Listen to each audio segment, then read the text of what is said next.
नमस्कार, आप देख रहे हैं मथुरा न्यूज़ 24 और मैं हूं आपके साथ बलराम शर्मा। आज हमारे साथ गोवर्धन क्षेत्र के विधायक कारिंदा सिंह जी हमारे साथ मौजूद हैं। तमाम सारी चर्चाएं करेंगे। सबसे पहले जिस तरीके से सरकार द्वारा 3 चरण का लॉकडाउन किया गया, 3 चरण के बाद अब चौथे चरण का लॉकडाउन प्रारंभ होने वाला है, इन तमाम सारी चीज़ों को लेकर आज हमारे साथ विधायक जी मौजूद हैं। तमाम सारी चर्चाएँ करेंगे। विधायक जी, पहले तो बहुत बहुत स्वागत हमारे चैनल में आपका। विधायक जी, सबसे पहला मेरा सवाल, जिस तरीके से ये 3 चरण का लॉकडाउन रहा, तमाम सारी दिक्कतें भी आई, लोगों को भी परेशानियां आई, किस नज़रिए से देखते हैं आप इस पूरे लॉकडाउन को? और चौथे चरण का जो लॉकडाउन प्रारंभ होने वाला है वह किस तरीके से होना चाहिए? क्या कुछ रियायतें मिलनी चाहिए व्यापारियों को, अन्य लोगों को?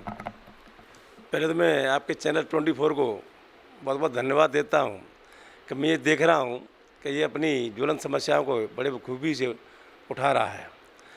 और आपको मैं इसके लिए मैं भगवान से चाहता हूं, गराज महाराज से, कि आपको बहुत ही आगे विस्तार आपके चैनल का हो। आपने जो मुझे पूछा जो चौथा भी लॉकडाउन होने वाला है और 3 चरण में हो चुका है, पहले तो ये देवी आपदा, मैं तो देवी आपदा ही कहूँगा, ये बहुत दिनों बाद यहाँ ही नहीं पूरे विश्व में ही आई है।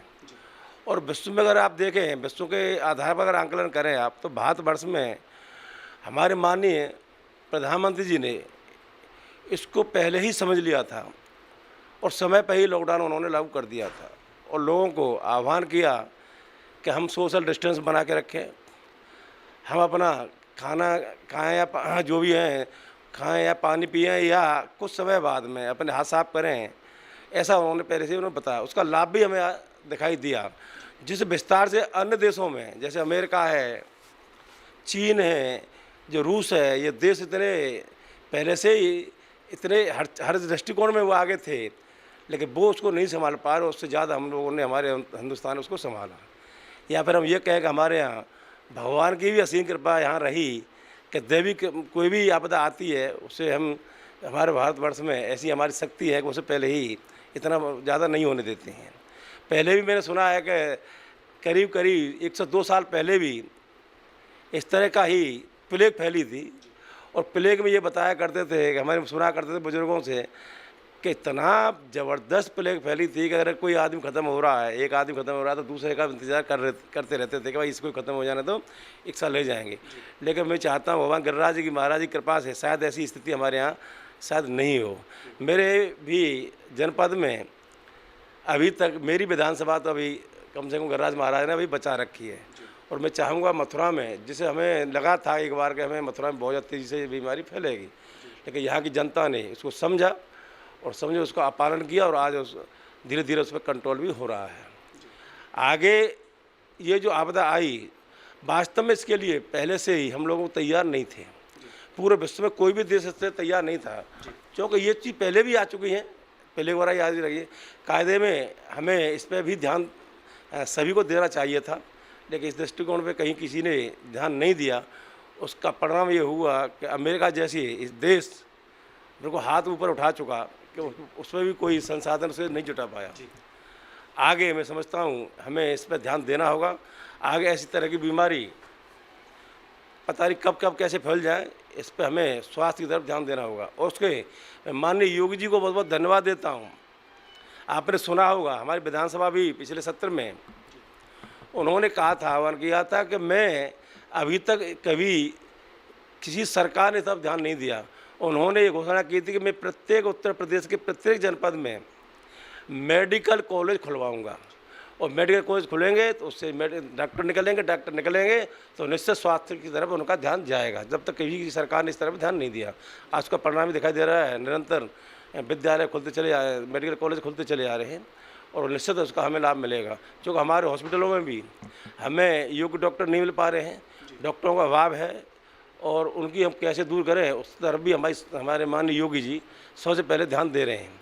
और मैं आपको ध्यान दिलाना चाहूँगा कि हमारे योगी जी ने इतना बड़ा बृहद प्रदेश होते हुए भी, ये उत्तर प्रदेश जैसे शायद 6-7 देश ही पूरे विश्व में इससे बड़े देश होंगे, उससे बराबर इतना बड़ा प्रदेश है और इसमें विषम परिस्थिति भी है दुनिया पर, लेकिन उन्होंने इतना बखूबी इसको समझा और कंट्रोल किया। आज उत्तर प्रदेश जिस हिसाब से इतना बड़ा प्रदेश है, इतने यहाँ दुनिया परिस्थिति थी उस हिसाब से उसको उन्होंने इस बीमारी को बहुत ज़्यादा नहीं फैलने दिया। लोगों ने भी समझा, उन्होंने आह्वान किया लोगों से, और उसका परिणाम भी आज हमें दिखाई दे रहा है। विधायक जी, एक सवाल, जिस तरीके से आप कह रहे हैं कि लॉकडाउन बिल्कुल सही दिशा में था, वाकई में सही था, देश के सारे लोगों के लिए बहुत उन्होंने सराहाया है, मोदी जी को भी और योगी जी को भी। लेकिन क्या जिस तरीके से आज ये प्रवासी मजदूर अपने घर जा रहे हैं, उनके लिए रेल व्यवस्थाएं शुरू की गई हैं, बस व्यवस्थाएं शुरू की गई हैं, अगर यह पहले चरण का जो लॉकडाउन हुआ था उससे पहले अगर ये कुछ चला दिए जाती ट्रेनें, तो ये लोग अपने घर पहुंच जाते, सुरक्षित अपने घर पहुंच कर वो रखते, शायद ये बीमारी भी इतनी ज़्यादा तेज़ी के साथ ना फैलती। क्या आप मानते हैं इस चीज़ को? आपका अपना मानना, दृष्टिकोण दूसरा है और सरकार का मानना दूसरा था। सरकार ये था कि जैसे प्रवासी मजदूर एक साथ जाएंगे और बीमारी धीरे धीरे जाके एकदम फैल जाएगी और उसको कंट्रोल नहीं कर पाएंगे, तो उन्होंने उनको रोका। वहाँ रोकने के बाद उनका परीक्षण कराया, परीक्षण कराने के बाद उनको भेजने की व्यवस्था की। मैं समझता हूँ पहला प्रदेश हमारा उत्तर प्रदेश होगा जिसने माननीय योगी जी ने सबसे पहले अपने प्रवासी मजदूरों को बुलाने की व्यवस्था सबसे पहले की। और आज जो आप कह रहे हैं कि यहाँ जो पैदल जा रहे हैं, मैं मानता हूँ कि इतनी बड़ी संख्या में जो लोग जा रहे हैं उसकी व्यवस्था करना बड़ा मुश्किल होता है, लेकिन फिर भी मैं यहाँ से नखलू गया था। अब मेरी बात का यकीन नहीं करेंगे, इस पे जमुना एक्सप्रेस पे, नखलू एक्सप्रेस, जगह जगह पे कार्यकर्ता लगे हुए थे, हमारे कार्यकर्ता काम कर रहे थे, सरकार काम कर रही थी, सरकार ने पानी के टैंकर खड़े कर रखे थे, प्रशासन वहाँ लगा हुआ था, उनके भोजन की सबकी व्यवस्था कर रहा था, उनको बैठाया के ट्रकों में, बसों में उनको भेजने की उन्होंने चिंता की है। तो पहली सरकार है, अगर आप देखें कि जितने प्रदेश बड़ा होते हुए भी उत्तर प्रदेश में इसकी चिंता सरकार ने की। पैदल मजदूरों की बात जिस तरीके से आप कर रहे हैं सर, लॉकडाउन था, जो प्रवासी जो मजदूर हैं वह बाकी मजदूर हैं, उनके पास में 300 रुपये वो प्रतिदिन का एक कमाते हैं अपनी मजदूरी कर कर। उस 300 रुपये में से बेचारे वो खाते भी हैं, उसके बाद में वह अगर रेल के भाड़े के लिए भी अगर उसमें 300 रुपये बचाते हैं, किस तरीके से उन लोग मैनेज करेंगे? क्या सरकार को यह नहीं सोचना चाहिए था कि वह जो रेल है कम से कम वो निःशुल्क हो जाए, लोगों को निःशुल्क सुविधाएँ वहाँ प्राप्त हों, वो अपने घर पहुँच जाएँ, उनको खाने और पीने की दोनों की व्यवस्था की जाए रेल में? वैसे तो केंद्र सरकार ने, हमारे माननीय प्रधानमंत्री ने भी ये कहा था कि वहाँ पहुँचाने के लिए उनकी व्यवस्था हो, ट्रेन भी चलाई गई और कहीं किसी सरकार ने भाड़ा नहीं दिया होगा, लेकिन हमारा उत्तर प्रदेश ज़रूर इसमें आगे अग्रणी रहा। उत्तर प्रदेश में आपको पता है कि हमारे कोटा से किसी की हिम्मत नहीं पड़ी, किसी प्रांत की हिम्मत नहीं पड़ी, वहाँ सबसे पहले हमारे योगी जी ने कोटा में जो हमारे छात्र जो वहाँ थे उन सबको बुलाने की व्यवस्था, पहुँचाने की व्यवस्था हमारे माननीय योगी जी ने की। और उनको जो भी प्रवासी मजदूर थे बाहर से, उनको सबसे पहले अगर भेजने की व्यवस्था की तो माननीय योगी जी ने की। ऐसा नहीं है कि योगी जी ने चिंता नहीं की। और आज भी उन्होंने ये कह रखा है कि कहीं भी रोड पे कहीं भी प्रशासन को बोल रखा है कि रोड पे कहीं भी पैदल कोई भी जाता हुआ दिखाई नहीं दे प्रवासी मजदूर, उसकी तुरंत व्यवस्था की जाए और उसे भेजने की व्यवस्था की जाए, भोजन की, पानी की, उनकी चिंता की जाए। वो प्रशासन लगा हुआ है, आपको दिखाई दे रहा है प्रशासन काम कर रहा है। सर, प्रशासन की तो मैं बात करता हूं, लेकिन एक चीज़ मन में टूटती है और लोगों को भी लगता है, वृंदावन और मथुरा के और आसपास के लोगों को भी ये लगता है, हमारे वृंदावन मथुरा में व्यापारी वर्ग ने बहुत सपोर्ट किया। जो व्यापारी वर्ग है, जो समाजसेवी हैं, उन लोगों ने तमाम सारे लोगों को भोजन सामग्री वितरित की, सब लोगों को खाना पहुँचाया, चीज़ें पहुँचाई, सब चीज़ें मुहैया कराईं, लेकिन कहीं भी कोई कार्यकर्ता दिखाई नहीं दिया। बीजेपी का कोई कार्यकर्ता द्वारा ऐसा कोई कार्य नहीं किया गया जो कि लोगों के लिए भोजन उपलब्ध कराया जाए। ऐसा क्यों रहा? क्यों बीजेपी कार्यकर्ता अब जाकर निकले हैं, पहले क्यों नहीं निकले? ऐसा नहीं, आपको दिखाई नहीं दिया होगा। मैं धन्यवाद, आपके चैनल से धन्यवाद देना चाहता हूँ यहाँ मथुरा के समाज सेवियों को, बुद्धिजीवियों को, व्यापारियों को, जिन्होंने इस बात को समझा और उन्होंने जहाँ कोई दिक्कत आई उसके दुख सुख में शामिल हुए, सहभागिता उन्होंने निभाई। लेकिन ऐसा नहीं है, भाजपा कार्यकर्ता भी उसने अपना काम किया, उसने भी घर घर जाके हमारे संघ विचारधारा से जो जुड़े हुए थे, घर घर जाकर उनके घर की चिंता की। भाजपा का कार्यकर्ता भी, मैं अपनी बात करूं तो हम लोग जो हैं प्रतिदिन अपने मंडल, हमारा ये गठन है बूथ अध्यक्ष तक, बूथ तक, हमारे बूथ से लेकर जिले तक जितने भी हमारे कार्यकर्ता हैं, सबसे हमने बात करके कहाँ क्या कोई किस गांव में, किस मोहल्ले में, किस कस्बे में कोई दिक्कत तो नहीं है, कहीं कहीं दिक्कत है तो वहाँ उन्होंने वहीं उसके भोजन की, उसकी हमें भोजन की, या कोई अगर बीमार है उसको जाने के लिए कहीं दिक्कत है, कहाँ किसी को दिखाया जाए, उसकी भी हमने चिंता की। हम लोगों ने भी, अगर मैं आपको कहूँ, क्योंकि काम ऐसा कुछ काम होता है, हमारी ये परंपरा ये हिंदू धर्म में, कोई काम करता है अगर ऐसा काम कर रहा है तो उसका बखान नहीं किया जाता, लेकिन ऐसी स्थिति अगर अगर पूछ लिया है, हम लोगों ने भी, मैंने भी अपने मैरिज होम में निरंतर मेरी भट्टी वहाँ चली, वहाँ मेरे कार्यकर्ता लड़के भी लगे रहे, उन्होंने आज भी काम चल रहा है, आप भी अगर देना चाहते आप देख सकते हैं। और यहाँ से जो प्रवासी मजदूर यहाँ से पैदल निकले, सामने वो निकलते थे तो बगल में चौक होटल अभी फ्लाईओवर बन गया है, पहले हमने अपने यहाँ व्यवस्था की थी, लेकिन यहाँ बगल में ही जो खाली जगह होटल पड़े थे उन सब पे रोकने की, रुकवा के उनके पानी की, जलपान की, खाने की सब व्यवस्था उनकी की। और वहीं से प्रशासन को, पुलिस वालों को लेकर हम लोगों ने अपने कार्यकर्ताओं लगा कर उनको बैठा लेके वो घर तक पहुँचे, उसकी चिंता हमने की। ऐसा नहीं है कि भाजपा। जी बिल्कुल, ये इस बात का तो कोई दोहराया नहीं है।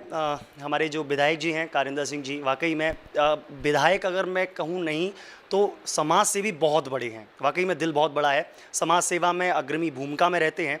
कभी भी कोई दुखियारा या मैं कहूँ कोई पीड़ित या जिसको लोग प्रशासन के या शासन के द्वारा जो जिन लोगों को पीड़ित किया जाता है, वाकई में उन लोगों के लिए तत्पर रहते हैं। आधी रात को भी उन लोगों के लिए हमेशा तैयार रहते हैं। बहुत बड़ा दिल है कारिंदा जी का। मैं आपकी बात नहीं कर रहा था, मैं कार्यकर्ताओं की बात कर रहा था। जी अपनी बात में कहा है मैंने। जी विधायक जी एक सवाल, जिस तरीके से अभी हमारे जो प्रधानमंत्री नरेंद्र मोदी जी हैं उनके द्वारा 20 लाख करोड़ रुपए की एक संजीवनी दी गई है अभी आप देखिए तमाम सर। जी आज भी मैं माननीय मोदी जी को बहुत बहुत धन्यवाद देता हूँ, साधुवाद देना चाहता हूँ कि ऐसी विषम परिस्थिति में, जो कोरोना में आपको पता है कि बिल्कुल ही सरकार की आय खत्म हो चुकी है, क्योंकि कहीं भी आप पर्यटन बिल्कुल ही खत्म हो चुका है। आपका देख रहे हैं जितने भी संसाधन थे आय के, वो सब बंद हो चुके हैं। और ऐसी स्थिति में आर्थिक स्थिति बहुत ख़राब होती है, फिर भी उन्होंने कि हमारा देश कैसे, हमारा गरीब कैसे हमारा सही अपनी जीवन यापन कर सके, ऐसी स्थिति अपने को उबार सके, तो उसके लिए भी उन्होंने चिंता की। उन्होंने व्यापार के लिए भी उन्होंने चिंता की है कि छोटे छोटे उद्योग खोले जाएं, गांव-गांव में उद्योग खोले जाएं। गांव में अगर उद्योग खोलेंगे तो ये हमारा जो बाहर का मजदूर यहाँ से जो बाहर जाता था, आज वो समस्या आ चुकी है और उसके लिए वो स्थिति नहीं बने, गाँव में ही उनको काम मिले, ऐसे उन्होंने भी पैकेज दिया है। किसानों के लिए भी हमारे हिंदुस्तान की संस्कृति रही है, आपको पता है कि हमारे यहाँ पहले से ही पुराने समय से ही कि यहाँ की आयुर्वेदिक बहुत अपना वो रखती थी, पहचान रखती थी। और यहाँ के आयुर्वेदिक के लिए सीखने के लिए लोग बाहर से भी लोग आया करते थे, पढ़ने के लिए आया करते थे। उन्होंने उधर ध्यान दिया है कि हमें उसके लिए हम अपनी औषधि तैयार करें, किसान अपने पैदा करें। किसान चूँकि उस औषधि जो पैदा करेंगे उसके इनकम भी ज़्यादा होगी। चूँकि और चीज़ तो ये है, गेहूँ है, बाजरा है, जो है मक्का है या धान है, इनसे तो सीमित ही आय होती है। अगर हम इस तरह की खेती करेंगे तो निश्चित रूप से आय भी बढ़ेगी और हमारा निर्यात भी बढ़ेगा और सही हमारा स्वास्थ्य की तरफ उसका संदेश भी जाएगा। इसके लिए उन्होंने चिंता की है। और किसान कैसे संपन्न हो, मजदूर हमारा कैसे अपना जीवन यापन करे, उस सब की चिंता उन्होंने की है। और इस स्थिति में आप सब, मैं नहीं, सब लोग सराह रहे यार, विश्व में, मैं नहीं कह रहा हूँ, आप पूरे विश्व में आज भारतवर्ष की सराहना हो रही है कि वास्तव में ऐसी स्थिति में जो भारत ने अपना समय जो दिखाया है, माननीय प्रधानमंत्री ने जो अपने कदम उठाए, वो अपने आप में अग्रणीय, सराहनीय है। उसके बराबर आज तक कोई भी प्रधानमंत्री इस तरह के कदम नहीं उठा पाया है। जी व्यापारियों की बात कर लेते हैं विधायक जी। जिस तरीके से व्यापारियों के लिए लोन देने की बात कही गई है, प्रधानमंत्री जी द्वारा कहा गया कि लोन दिया जाएगा व्यापारियों को, उस लोन को बैंक के थ्रू दे दिया गया है। आप ये देखिए, नॉर्मल सी बात है, अगर हम आप लोग अभी बैंक जाते हैं लोन लेने के लिए तो बहुत सारे मानक उनके इतने होते हैं कि हम पूरे नहीं कर पाते हैं। और जो प्रधानमंत्री जी द्वारा कहा गया है कि वो बिना चीज़ों के, बिना किसी गिरवी चीज़ के रखे हुए वो लोन देंगे, किसी भी गारंटी नहीं लेंगे, वो डायरेक्ट लोन देंगे, तो उस स्थिति में बैंक तो लोन देगी नहीं। तो ये लोगों को किस तरीके से मिलेगा, ये जो व्यापारी वर्ग है उन लोगों को किस तरीके से ये पैसे मिल पाएंगे, लोन मिल पाएगा? बिल्कुल, आप थोड़ा आपका सोच में नहीं समझ, मैं सहमत नहीं हूँ आपकी सोच से। सरकार का, माननीय मोदी जी का हमारा सोच है कि जैसे ढकेल वाला है, रेडी वाला है, या नीचे जो रोड किनारे पटरी पे जो लगाते थे, उनके लिए आय उनकी बढ़े, उसके संसाधन उनके, उसकी भी अपने परिवार की भी चिंता कर सकें, उसके लिए भी उन्होंने 10,000 तक का कर्ज बिना किसी मॉर्गेज किए हुए, बिना किसी गारंटी के उन्होंने देने की व्यवस्था की है। और निश्चित है सरकार उसमें बैंक कहीं भी, क्योंकि ये ऐसा काम है कि और कोई संस्था कर भी नहीं सकती है। जो बैंक जो काम जो कर सकता है उसी को जिम्मेदारी दी जाती है, बैंक करती आई है, लोन देती आई है। तो निश्चित है बैंक कहीं भी कोई दिक्कत नहीं आई होगी। पहली चीज़ चली गई, अब तो पारदर्शिता है। हम लोग भी, आप लोग भी, अब तो लगा, अब तो मीडिया भी इतनी जागरूक हो गई है, कहीं कोई बात अगर आती है तो मीडिया उसको पहले ही उठा लेने लगी जाती है। तो आपका साथ रहेगा, हम सब रहेंगे, तो निश्चित है कहीं भी कोई दिक्कत नहीं आएगी। लोन आपको जो भी करना चाहो, उद्योग लगाना चाहता हो या अपना कोई व्यापार करना चाहता हो, उसके लिए बहुत ही कम समय में, बहुत कम शर्तों के पे ही उनको लोन उसको प्रदान किया जाएगा। जी पहले तो बहुत बहुत आपको भी मुबारक और हमारे दर्शकों को भी कि मथुरा में अभी फिलहाल 3 दिनों में कोई भी कोरोना पॉजिटिव केस नहीं आया है। ये हमारे लिए, हम सब मथुरा वासियों के लिए खुशी की बात है, क्योंकि वाकई में जिस तरीके से एकदम से जो संख्या बढ़ना स्टार्ट हुई थी, आज वो कहीं थम गई है। 3 दिन हो चुके हैं, 3 दिन से लगातार कोई बढ़ा नहीं है, तो ये खुशखबरी है। और जनता से आप क्या कहना चाहेंगे कि जिस तरीके से ये 3 दिन बिताएँ, क्या और 21 दिन बिताएँ तो शायद हमारा मथुरा भी ग्रीन जोन में आ जाए? आपके द्वारा मैं जनता से हाथ जोड़ निवेदन करना चाहता हूँ कि हमें अब ये आदत में डालना पड़ेगा। ये कोरोना ऐसा नहीं है कि आज है और कल ही ख़त्म हो जाए, पता नहीं इसे कब तक चलेगा। तो हमें आज से सोशल डिस्टेंस की हमें आदत डालनी पड़ेगी। और मैंने तो एक और आह्वान किया था, अगर आपने अखबार में देखा हो या उसमें देखा हो, तो मैंने तो छाता लेके भी आह्वान किया है। जी वो हमारे चैनल पे भी चला था। क्षेत्र में गया और मैंने छाता लेके भी कहा कि अगर हम बाहर जा रहे हैं तो छाता से तो हमें धूप से बचाव तो होगा ही होगा, लेकिन अगर 1-2 आदमी का छाता लेके चलेंगे तो सोशल डिस्टेंस अपने आप ही स्वतः ही उसमें हो जाएगी। तो हमें ये अपनाना पड़ेगा और हमें अपनी आदत में डालना पड़ेगा। और ये लंबे तक पता नहीं कब तक चलेगा, और निश्चित अगर हम इसका प्रयोग करेंगे तो हम बीमारी से भी हम काफ़ी बचाव हमारा हो सकता है। सर एक सवाल और चलते चलते, जिस तरीके से चौथा चरण शुरू होने वाला है लॉकडाउन का, इस चौथे चरण में कि व्यापारी वर्ग जो है दुकानें खोलने के आदेश तो सरकार द्वारा तो पारित हो चुके हैं, मुख्यमंत्री द्वारा भी कह दिए गए हैं, डीएम साहब द्वारा भी आदेश कर दिया गया है, लेकिन पुलिस प्रशासन उन दुकानों को खोलने नहीं देता है। लोगों की बड़ी डिमांड है, लगातार यह शब्द आते हैं कि किस तरीके से हम लोग उसको व्यापक बनाएं, कैसे लोगों की दुकान खुल पाएंगे, क्या मानते हैं आप? निश्चित है, देखो यहाँ जो हॉट स्पॉट है वहाँ तो हम हर चीज़ की छूट नहीं दे सकते हैं, लेकिन जहाँ हॉटस्पॉट नहीं है, जो दूर है या कस्बे में नहीं है, वहाँ प्रशासन ने धीरे धीरे दुकानों खोलने का भी आदेश कर दिया है। और निश्चित है, मैं समझता हूँ कि ज़रूरत की चीज़ों का तो निश्चित है खोलना चाहिए ही। और हम प्रशासन से बात करेंगे भाई, जहाँ जो हमारे दवा है, हमारी सब्जी है, राशन की दुकान है, जहाँ आज रोज़मर्रा की चीज़ें हैं, वो निश्चित खोलनी चाहिए। और जब भी खोलेंगे तो हाँ, क्योंकि हमें आज नहीं तो कल भी खोलना तो है ही है। और ये रोग आज ख़त्म नहीं होना है, तो हमें आदत में डालना, उसी में से हमें काम करना है। तो निश्चित है कुछ समय के बाद में सब चीज़ आपको दिखाई नहीं देंगे। एक चीज़ और मैं अपने दर्शकों को बताना चाहूँगा कि जिस तरीके से विधायक जी के क्षेत्र में अभी तक कोई भी कोरोना पॉजिटिव केस सामने नहीं आया है, विधायक जी द्वारा इस लॉकडाउन का और सोशल डिस्टेंसिंग का वाकई बखूबी पालन कराया गया है। अगर मैं एक शब्द में निपटाना चाहूँ तो आदर्श के रूप में आता है विधायक जी का पूरा क्षेत्र। विधायक जी किस तरीके से व्यवस्थाएं बनाई थी जब ये शुरू हुआ था प्रकरण, मोदी जी द्वारा आदेश किया गया होगा, किस तरीके से प्रशासनिक को संभाल कर आपने किस तरीके से व्यवस्थाएं बनाई? भाई साहब, मैं तो पहले तो मैं अपने गिरिराज महाराज जी की असीम कृपा समझता हूँ मैं अपने ऊपर, अपने क्षेत्र के ऊपर, और मैं तो पूरा अपने जनपद पे ही, उन्हीं के आशीर्वाद से आज ये सब चीज़ नहीं दिखाई दे रहा है। हम लोगों ने भी, हमारे कार्यकर्ताओं ने भी, हम लोग निरंतर संपर्क में रहे और लोगों को आह्वान करते रहे, बताते रहे कि भैया इसमें सोशल डिस्टेंस का, इनका हमें लॉकडाउन का पालन करना है। अगर कहीं भी हमारी असावधानी हो गई तो उसको बहुत बड़ा परिणाम उसका दिखाई देगा। और हमारे क्षेत्र के लोगों ने उसको समझा, कार्यकर्ताओं ने घर घर जाकर उनकी जानकारी दी, उसका परिणाम आपको दिखाई दे रहा है कि पूरे क्षेत्र में कहीं भी भगवान की कृपा से आज कोई भी केस आपको दिखाई नहीं दे रहा है। विधायक जी किस तरीके से, जिस तरीके से मथुरा में एकदम से ये क्रम बढ़ा, 39 के करीब करीब ये पहुँचेगा, 49 के करीब करीब, तो क्या मानते हैं आपकी कहीं ना कहीं थोड़ी सी लापरवाही हुई है?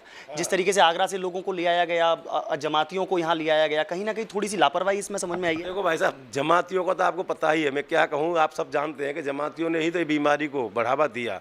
अगर जमाती नहीं होते तो मैं समझता हूँ ये आपको इतना बड़ा विस्तार पूरे देश में कहीं दिखाई नहीं देता। जमातियाँ जहाँ भी गए उन्होंने इस बीमारी को आगे बढ़ाने का काम किया, लेकिन हम लोगों की कहीं कहीं असावधानी रही। जैसे आगरा में फैला, वहाँ हॉस्पिटल में गए या कहीं किसी मिलने गए, वहाँ जाने के बाद हमने ये ध्यान दिया हम जहाँ जा रहे हैं वहाँ ये वास्तव में कहीं बीमारी तो नहीं है, वहाँ के रहने वालों में तो फैली हुई नहीं है।